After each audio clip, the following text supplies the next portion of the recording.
Can and will be used against you in a court of law. What do you gotta say?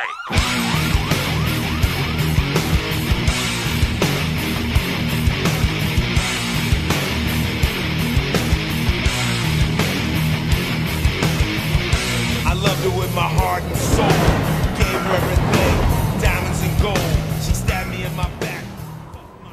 In my previous review, I expressed mine and many others' disappointment in Konami's decision to cancel the anticipated Silent Hills, in favour to make Silent Hill themed pachinko machines instead. Not to mention Konami preventing Hideo Kojima appearing at the recent 2015 Video Game Awards to collect his 3 trophies. Konami are not really in everybody's good books right now, but despite their poor decisions lately, let's play nice and head towards the mean streets of Grand Central City with their 2005 release, Crime Life Gang Wars.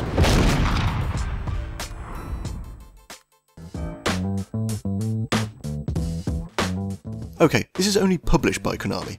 Gang Wars was developed by Hot House Creations, a short-lived studio that only made a handful of games from the recognisable gangsters to ones we'd rather forget.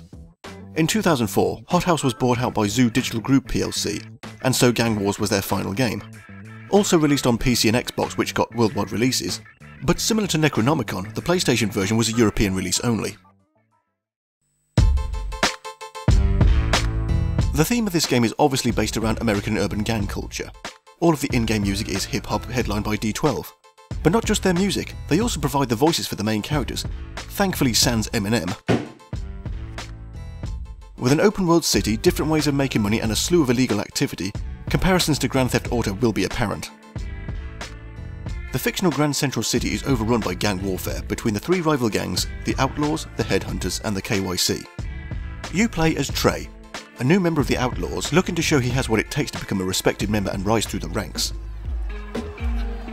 As soon as the game starts, the first thing gameplay-wise you are immediately introduced to is the brawling combat. It's appropriate that the game wants you to learn this first off because the fighting becomes a disproportionate chunk of the game. Lucky shot! After beating Furious, you're officially a member. Crime Life consists of 25 chapters, each with a selection of varying missions. Kind of. Missions are given to you via character interaction or phone message, and your first port of call is Smalley's, a barber who runs a shop nearby. Hey, what up, Smalley? Daryl, good to see you, son. And this must be, don't tell me, Trey. Yeah, I remember you. Remember your mama, too. She was a good woman. So I hear you're an outlaw now. Smalley has his ear to the ground and will give you useful information. Holy buggery tits, what the hell is that? Ooh, damn shame there ain't no black woman with him. These 2 clowns have no bearing on the actual game, they're just here for slightly out-of-place comic relief. Their banter with Smalley would probably work better with cheesy canned laughter. Nah, I live in your mama, punk. That's why she bought me these clothes last week, yo. When you finish, maybe you can remove these 2 suckers for me. Smalley and the gang will be right back.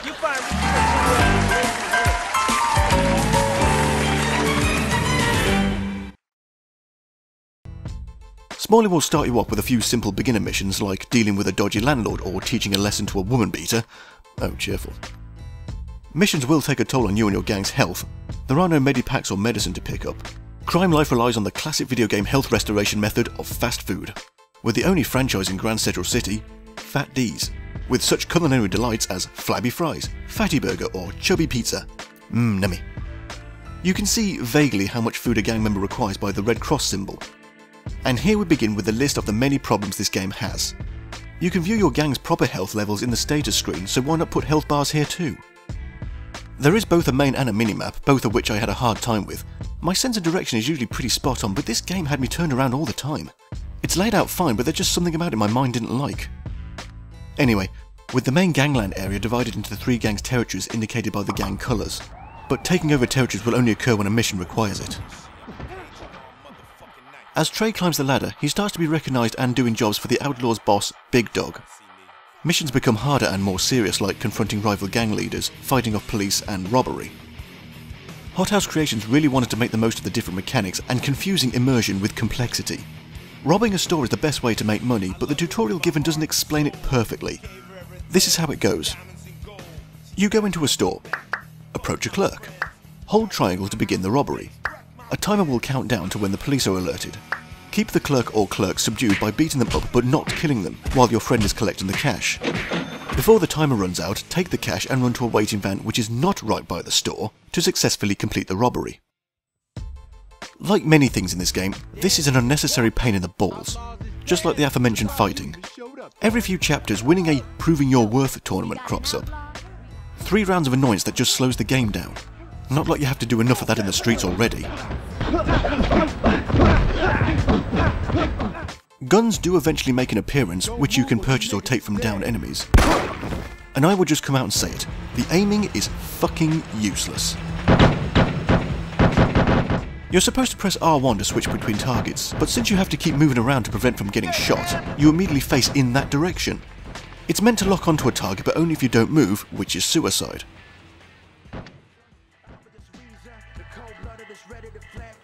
What makes this miss the mark is the lack of freedom. Trey and the gang can only do what they are told via missions. Sure, Trey becomes a higher ranking member as the game progresses, but he's still tied to completing tasks. There are no side missions, and if you want to leave the current area during a mission to replenish health, for example, tough shit. There's not many positive things to say about crime life. It's as if Hothouse took all the parts we don't like about Grand Theft Auto and made a game based around them. It's open world, yet it's very restrictive. There are vehicles, but you can't use them.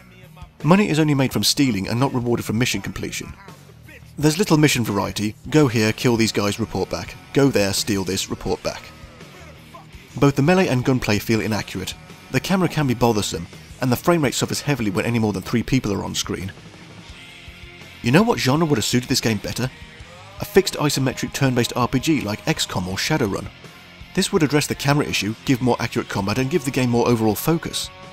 There might even be an RPG with an urban gang theme around that I'm unaware of. This is GTA Lite. This is Diet GTA. It tries to cram in several different things but fails to make any of them truly work. It's not a terrible game, it's playable, but you never really feel like you're fully in control. Just every aspect of this seems lazily implemented. Yet another example of a decent idea with poor execution. I don't know where you be getting your info from, but you tripping. Now when you rapping in the streets, say it. And if you're handling your beat, say it. You got your hood on lock, say it. If it's crime on your block, say it. Now when you rapping in these streets, say it. And if you're handling your beat, say it. You got your hood on lock, say it. If it's crime on your block, say it. I'm big man on campus, had the answers for street cancers, we call that the hammer dancers. That's the 357 out of feds want us, cause we led dumping head hunters, brought with every hood, in this crime life, my name painted on